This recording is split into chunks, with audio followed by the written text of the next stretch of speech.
Assalamualaikum warahmatullahi wabarakatuh. Perkenalkan, nama saya Muhammad Sofyan Ramadan.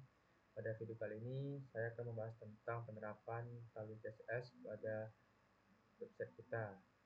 Pertama-tama kita harus menginstal terlebih dahulu untuk Tailwind CSS-nya agar mudah diterapkan, supaya menghindari terjadi hal-hal yang tidak kita inginkan seperti error atau dan lain sebagainya. Untuk singkatnya itu ini ada npm install Tailwind CSS /file. Lalu setelah install, kita masuk ke file config.js. Lalu kita import Tailwind CSS tadi yang telah kita download dengan import Tailwind CSS from Tailwind CSS/file.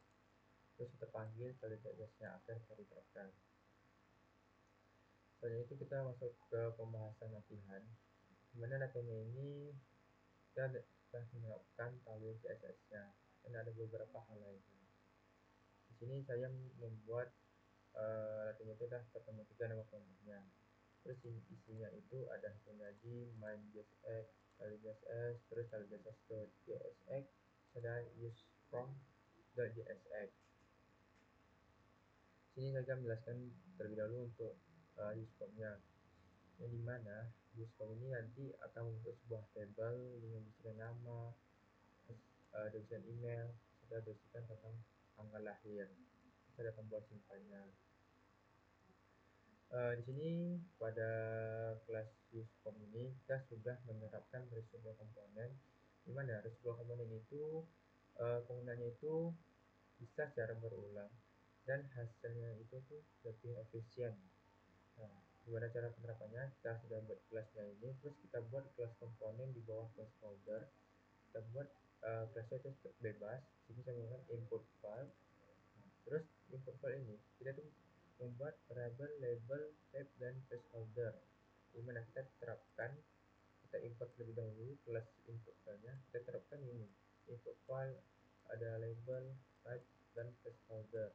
Ini dia untuk penerapan tersebut komponennya. Jadi hasilnya itu kan lebih efisien.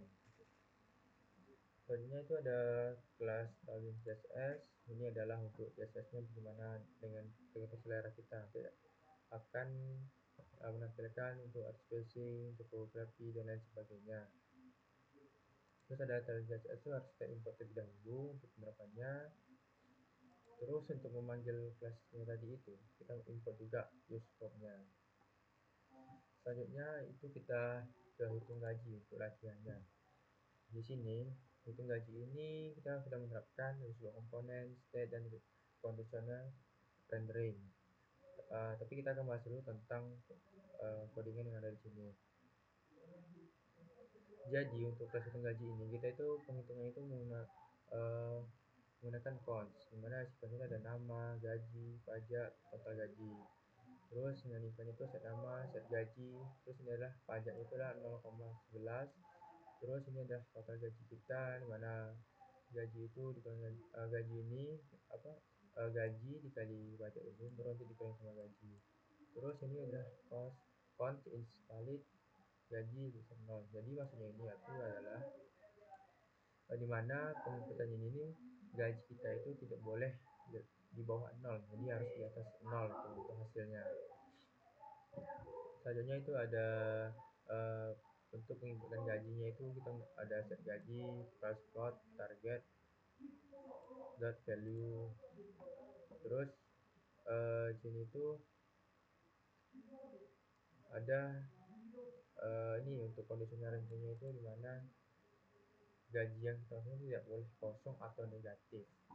Ini kondisional untuk renderingnya. Terus ini adalah total gaji yang akan kita terima, take home pay dari yang sudah kita inputkan. Terus untuk reusable komponen yang di kelas input gaji saya bikin itu sudah ada label, tab, placeholder, dan onChain. Nah, kita terapkan yang di sini. Jadi dasar itu adalah penghitungannya ini ya. Jadi bagaimana untuk mengimplementasikannya? Untuk mengimplementasinya itu kita ketik saja npm rundev dari command prompt. Sebelumnya, tapi kita harus menyesuaikan dulu dengan HTML yang di sini. kita buat namanya pertemuan 3.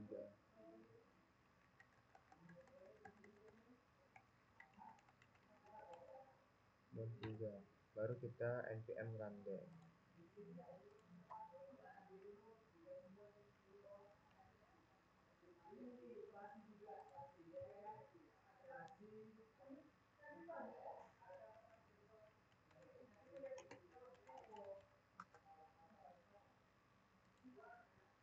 Lalu kita panggil project kita tadi yang kita bikin, terus jadi ini adalah taman CSS yang kita bikin tadi. Ini sebenarnya ini tergantung selera penggunaannya bagaimana.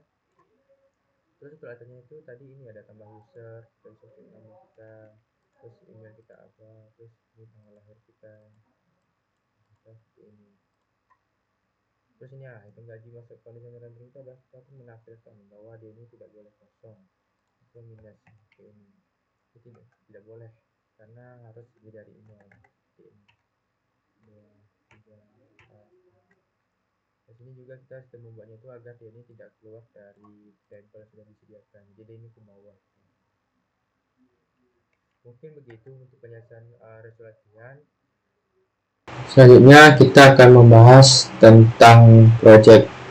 Jadi tugas projectnya ini saya akan membuat sebuah form seperti tadi. Hanya saja form saya ini menyesuaikan dengan tema yang saya bikin sebelumnya, yaitu tentang baju online. Jadi saya itu membuat formnya itu untuk customer menginputkan pesan saran untuk toko baju online-nya. Terus untuk langkah pertama itu saya membuat folder namanya pertemuan 4 untuk projectnya. Terus isinya itu ada input customer, main.csx, talwin.css, talwin.css.csx. Di sini untuk input customer ini isinya nanti itu ada nama, email, pesan yang dapat dikirimkan customer untuk toko bajunya. Terus pertama-tama kita terapkan dulu untuk reusable komponennya, yang dimana kita menunjukkan secara berulang agar hasilnya itu lebih efisien. Nah, kita buat komponen di sini di folder pertemuan 4, terus isinya itu ada input file. Di input file ini isinya itu ada label, type, placeholder, value, dan onChain. Setelah kita bikin untuk reusable komponennya, kita masuk ke kelas input customer-nya. Kita input terlebih dahulu untuk import input file-nya agar input file ini itu terhubung di input customer. Terus di sini kita menggunakan state. Jadi state ini adalah penggunanya itu untuk perhitungan THP. Jadi di sini kita menggunakan perhitungan const, ada nama, email, pesan, error, is valid. Jadi inilah eventnya. Lalu sini adalah fungsi validasinya. Terus ini adalah validasi untuk nama, yang dimana nama ini harus diisi atau diisi dengan huruf. Jika nama tidak diisi, maka dia akan melakukan pesan nama wajib diisi. Dan apabila namanya diisi dengan angka, maka dia akan menampilkan nama tidak boleh mengandung angka. Terus untuk email ini untuk validasi email, dimana email ini juga harus wajib diisi. Jika tidak diisi atau formnya itu kosong, maka akan menampilkan pesan email wajib diisi. Terus jika email ini diisi tapi tidak sesuai dengan domain yang kita tentukan, maka dia akan menampilkan pesan gunakan email dengan domain email.com. Terus ini untuk pesannya, jadi pesannya ini itu boleh huruf, boleh angka.